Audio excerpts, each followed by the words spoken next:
In this video, we will input the notes of a flute and clarinet duet by Mozart. This is your first project. You'll be able to find this PDF file, assignment number 1, on Canvas in the folder for project number 1.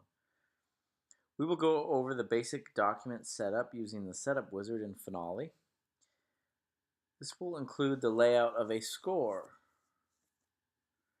We will go over notation style, instrumentation, clefs, key signature, time signature, title, composer, tempo marking, pickup measure if any, and total number of measures. We will also go over how to enter different rhythmic values, how to input dynamics, and how to input articulation marks including slurs, staccatos, tenuto marks, and accent marks, all of which appear in this first project. We will also go over crescendo and decrescendo signs. After successful completion of this assignment, you should have a general idea of the basic functions of the Finale software. So let's go ahead and open up Finale 2014.5. You'll notice you're met with a dialog box, the launch window. And it asks you if you'd like to use the setup wizard, a default document, a template, if you want to scan, if you want to create an exercise from the exercise wizard, or if you want to open a recent file, or if you just want to open up a file from a hard drive or jump drive. So we're going to actually go to the setup wizard and show you how the setup wizard helps you through the creation of a document. So the first question that it asks you to do is to select an ensemble. There are several preset ensembles that you can begin from, or you can create a new ensemble. You're also asked what kind of document style you want. The main choices are an engraved style, which is a professionally looking notation font, and the other is a handwritten style, which is a more jazz handwritten style of a font. So for most of our projects, we're going to create new ensembles using the engraved style, though not all. Okay, so I'm going to go ahead and hit the next button here. And then it asks me what kind of instruments I want to select. So for our Finale project here, we have a flute and a clarinet in B flat. So over here, I'm going to go to Woodwinds to select my flute. Then I'm going to click the Add button. Then I'm also going to click clarinet and B flat and hit the Add button. Now by default, it will put these in orchestral score.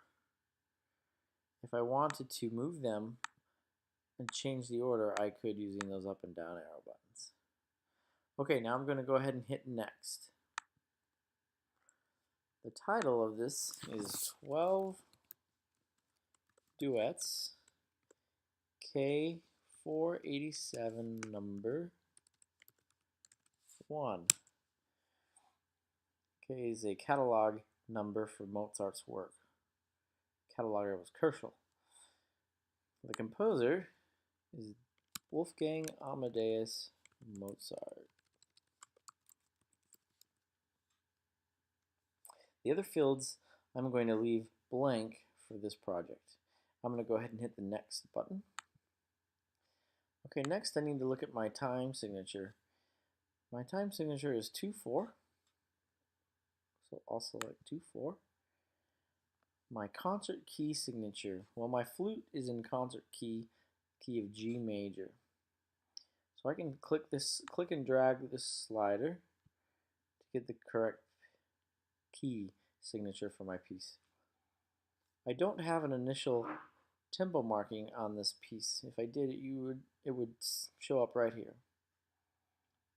I don't have an initial tempo speed either.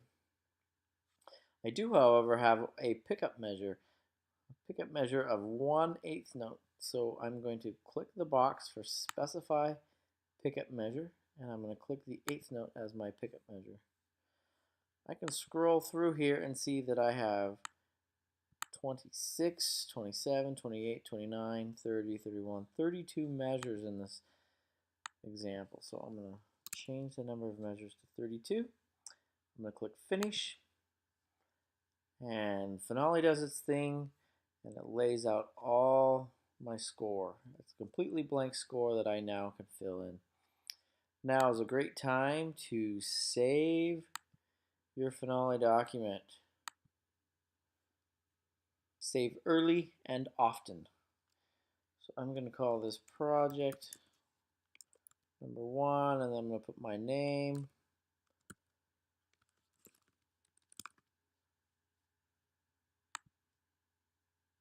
Okay, so that's the setup for my document for project number 1. So I'm going to go to the simple entry tool, which is shown here with just an 8th note. And you'll notice that it has immediately given me a cursor in this pink color for my first pickup note. My first pickup note is a B. So I can hover here on the B line.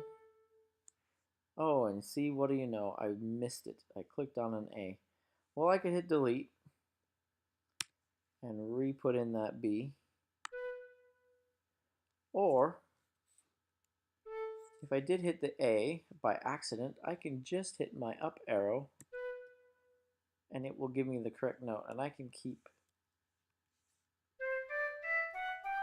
changing my note with the up and down arrows. And when I put in my first note for the first time, you will hear the pitch that you are inputting. So there's my first note. And I can keep putting in these notes, D, C, B, A, all 8th notes.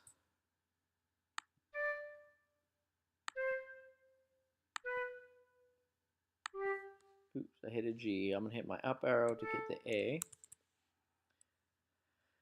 And it will take me some time to do this. This is the slowest note entry method for Finale. Now, my next note is a G quarter note. So I can come to the simple entry palette and select the quarter note and click on the G for that. My next entry is a rest. If I go to Window, you'll see that there's a simple entry palette. Right underneath that is a simple entry rests palette, which I can also click and select, and it'll give me all the rest values. So then I can hit the 8th note rest, click it, and it is entered into my score. Then my next note is a 8th note G.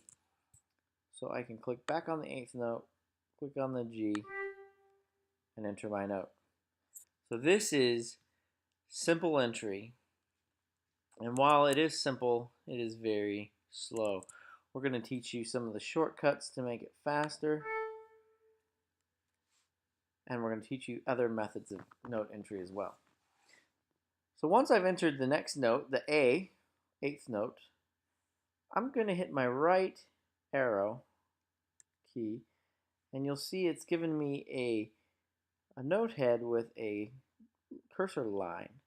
And it is waiting for me to give it the next note. The next note is an A. Well, I currently have an 8th note selected, as you can tell by the mouse. And so all I have to do, rather than lining up each individual line or space, I'm just going to hit A on my computer keyboard, and it enters that note for me. And it is waiting for my next note, which is also an A. So I'm going to hit A on my computer keyboard, and it enters the next A that I need. My next note is an A, but it is a 16th note. So I can come up here to my simple entry palette and hit 16th note, hit A, and then B for my next note. I can hit B here, and it will input those notes. And so that's a little bit faster than eyeballing the notes by hovering over lines and spaces. It's just a little bit quicker. My next measure is a G quarter note, an 8th rest, and an 8th note G. So I need to come back here and click on this quarter note. But I'm not going to do that because I want you guys to be even faster than that. So I want you to know that the number 5 will change your note cursor to a quarter note. So 5 is a quarter note, 4 is an 8th note, 3 is a 16th note, 2 is a 32nd note. And as we can also go the other way. So 5 is the quarter, 6 is the half note, 7 is the whole note. So as you go up or down the number sequence, you will be adding or subtracting a rhythmic value. So I need a quarter note, so I'm going to hit 5. My note is G. I'm going to hit G on my computer keyboard, and there it inputs it. Next, I have an 8th rest. So what I'm going to do is I'm going to hit 4 to get the 8th note value. I can then put in a note. I hit a G in this case, and I can turn that into a rest by hitting R. So that gives me the 8th rest that I need. So I'll hit G again, and it gives me my 8th note, G. Okay, you'll notice that measure 1, 2, 3, 4, 5 is an exact replication of measure 3. So I could input all those notes again, but I'm not going to. I'm going to come up to this selection tool. I'm going to click once in the measure of measure 3. I'm going to click and hold and drag that measure into measure 5 and let go. And when I do let go, you'll see that it has copied my whole measure completely over into measure 5. So that's another shortcut. So I don't have to enter all those notes individually. Okay, next I have 8th note G, and you'll notice that I'm going up the scale with 16th notes after that. So I need to go back to my simple entry tool, and you'll see that it put it in measure 5 when I need to be in measure 6. If I hit my right arrow a bunch of times, it'll take me where I need to be. So I'm going to hit G. Now I need to change my note value to the 16th note. I could click here, but I'm going to get faster at my keyboard shortcuts and hit 3 to get the 16th note. Now I'm going to go A, B, C, D, E, and F. You'll notice even though I hit F, it made it an F sharp, played an F sharp because of my key signature here. It has F sharp in it. So I was able to put in those notes quite fast for measure 6. So I've completed my whole first line of notes for my flute part. Now I'm going to go back and do the exact same thing, but for the clarinet in B flat. Okay, one thing I failed to do in the video thus far is to show you that you can make your Finale file and your PDF file side by side. This will make life a lot easier so you don't have to keep clicking back and forth between documents. But if you do, know that the Alt tab or Command tab on the Mac will toggle between the programs that you have open. So you can go back and forth. Okay, so I'm going to go ahead and input my notes for my clarinet part.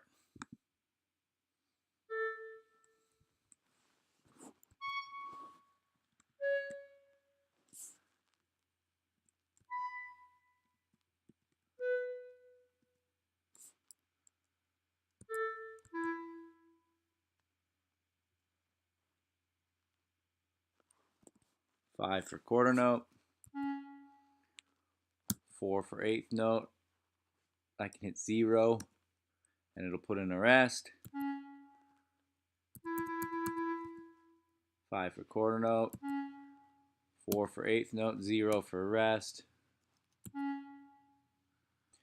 Rather than re-putting this in again, I'm going to copy, click and drag with my selection tool. Now I'll go back to my simple entry tool, hit my right arrow button to get my cursor in the right spot.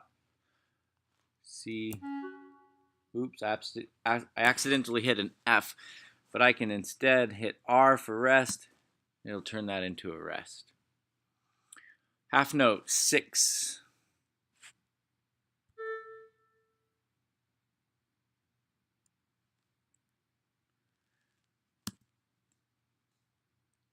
Okay, I'm going to leave you here. I will be back.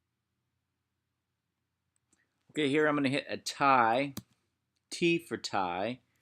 Change my cursor to an eighth note by pressing 4.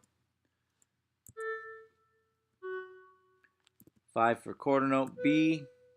Hit T for tie. That'll tie it across the bar line. Hit 4 for eighth note.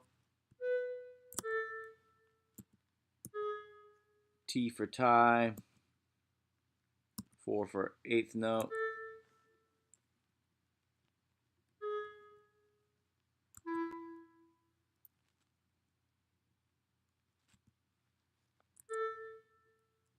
T for tie. 4 for eighth note.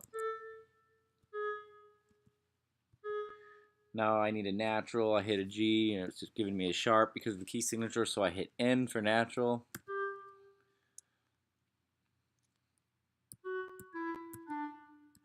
D needs to be sharp, so I'll hit my plus sign. 4, 0 for rest.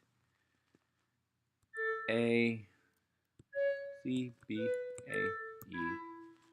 5 quarter note. 0 for rest. I need to make that an octave higher, so I'm going to hit my left arrow button, shift up, right arrow button, on we go, shift up to get the cursor in the right spot.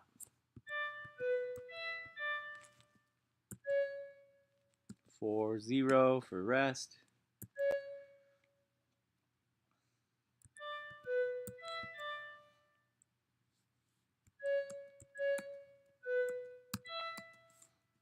Wrong octave.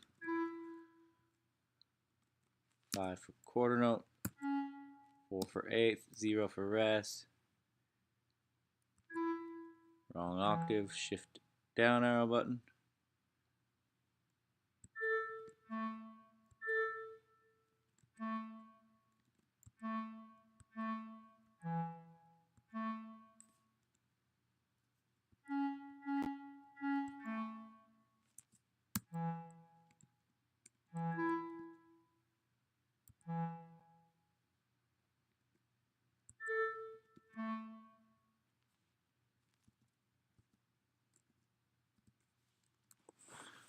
Okay, I'm done with my clarinet part.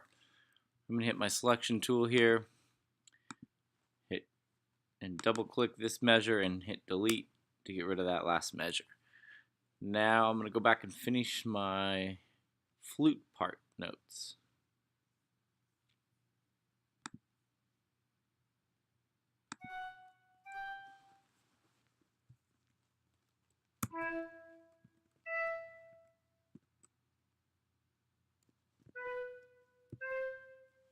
Sharp for plus sign for sharp.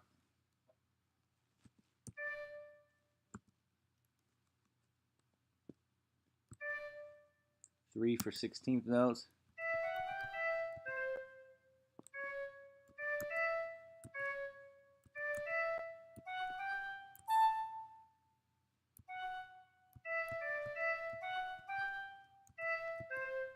Sharp for plus sign for sharp. You can see how much faster that was than entering each one of those notes individually.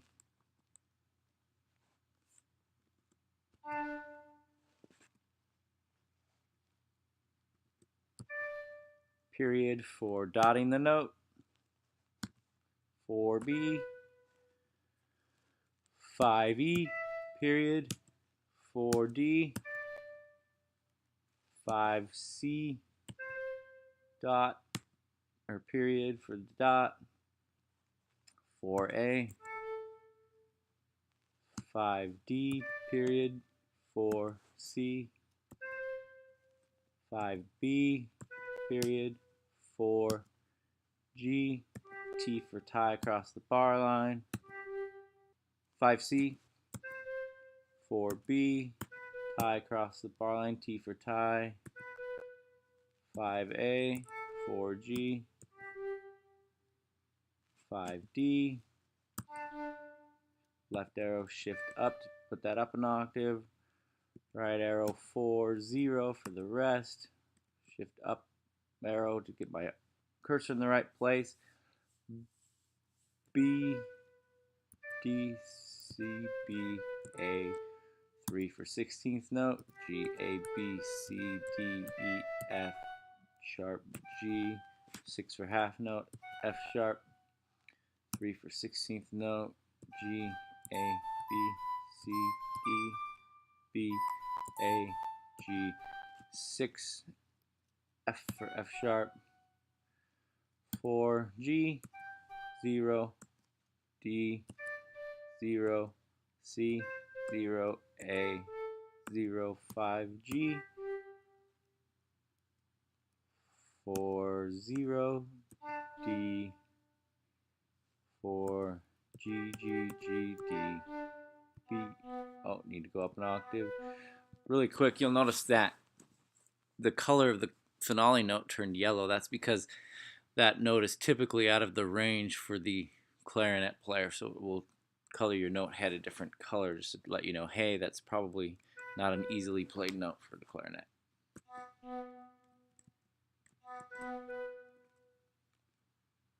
Shift up.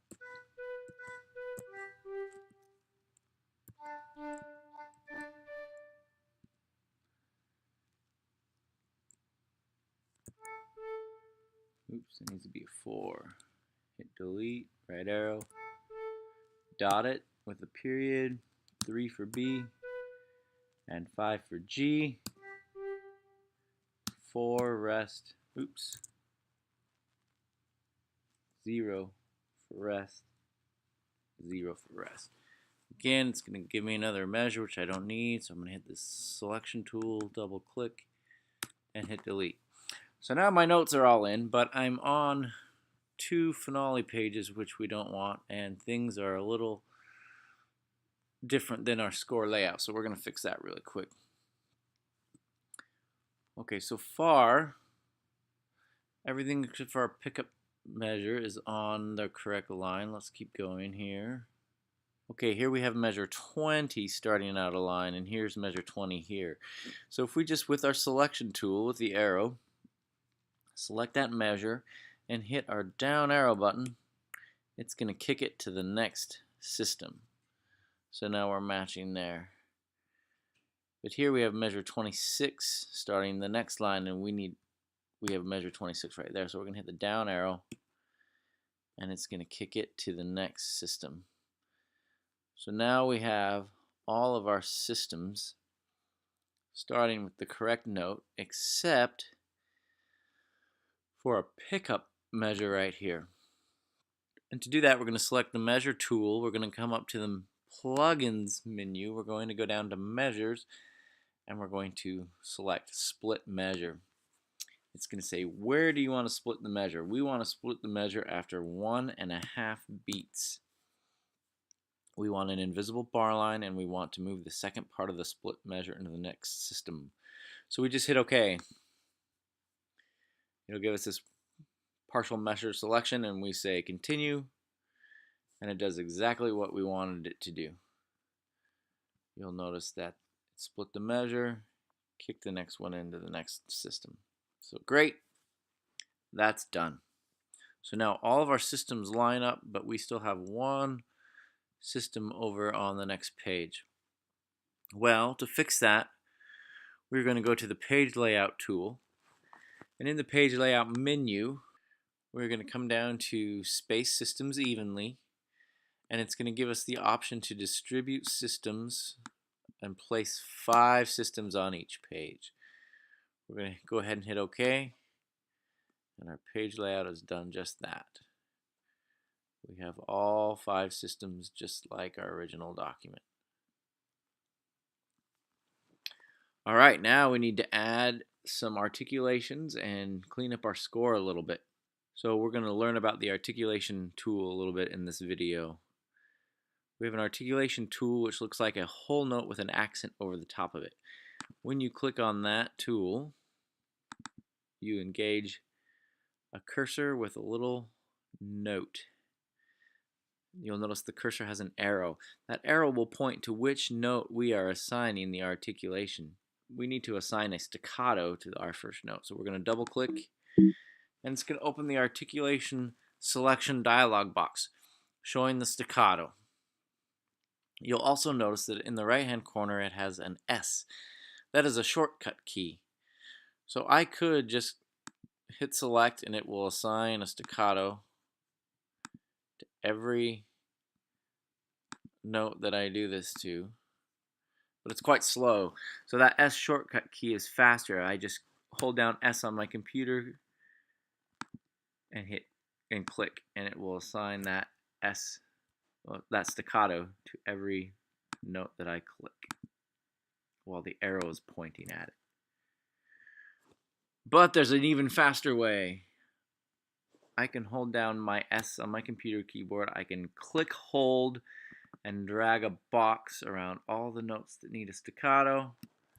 I let go, and boom, I have staccatos for all my notes. Again, I'm going to hold down S for staccato, click and hold, and drag a box around all the notes that I need to be staccato. And that is even quicker. So I'm going to do that for all my staccatos.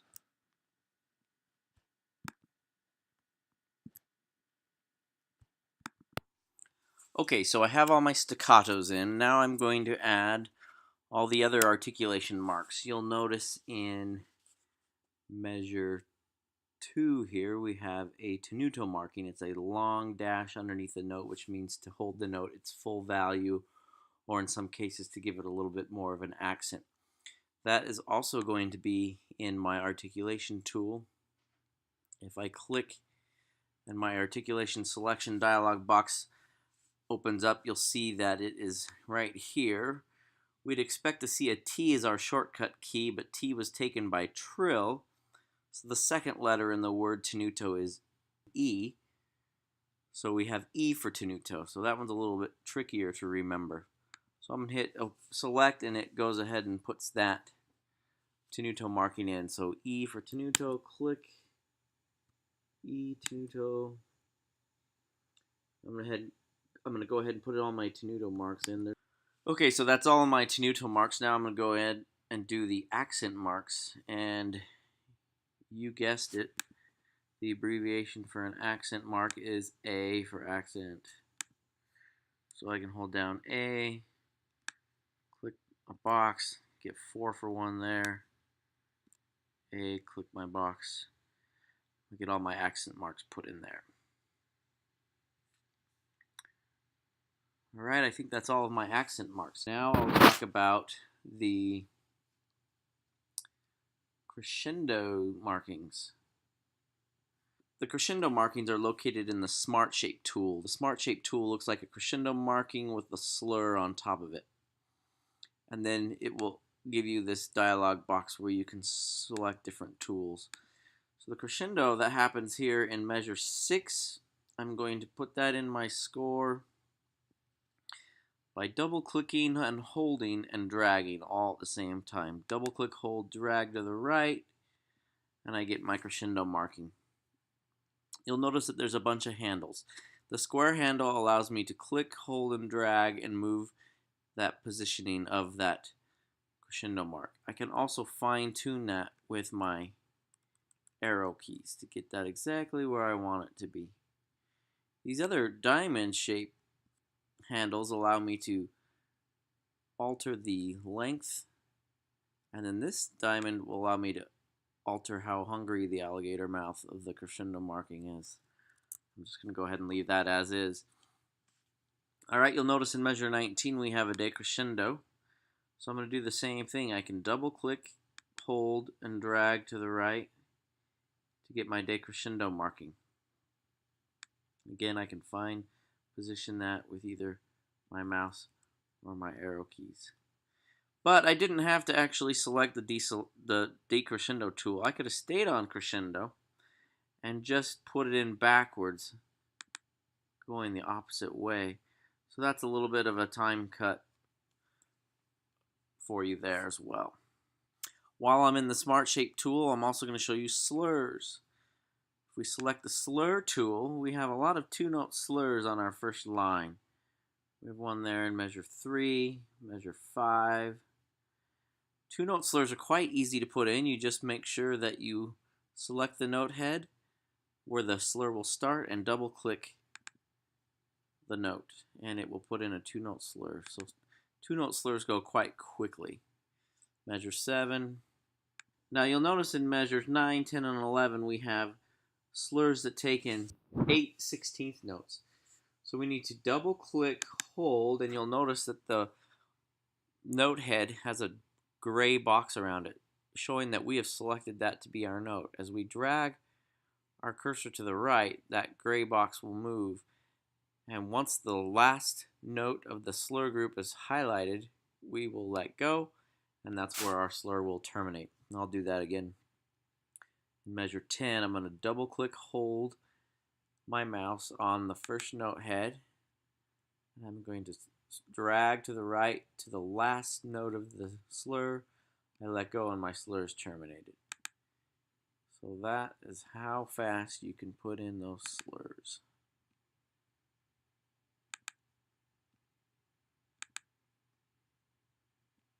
Make sure your mouse hovers over the exact note head where you are terminating the slur. Also, don't get your ties and your slurs mixed up. A tie goes from one note to the exact same note, the exact same pitch. Slurs go from one note to a different pitch. Alright, looks like I've got a couple of two-note slurs here in measure 22 and 24.